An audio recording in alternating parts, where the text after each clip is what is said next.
My first encounter with Yeti was 15 years ago, when my plane crashed in a blizzard way up in the godforsaken wilderness. In a blinding snowstorm, the turbulence caused the iced-over wings of my Beechcraft Twin Bonanza to pitch hard and nosedive into the Montana mountains, high off in a very remote section of the state. As we crashed, the deepest, darkest wilderness smashed into me head first.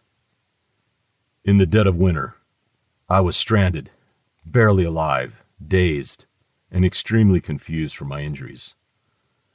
Blizzard effects and disorientation tripped my bleeding body as I attempted hiking my way out.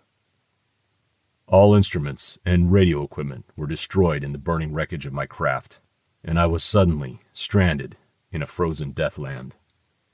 Quickly, I became totally lost, frozen, and yes, delusional. Stumbling along blind in a deadly blizzard, I almost gave up. Death's icy grip clawed at me.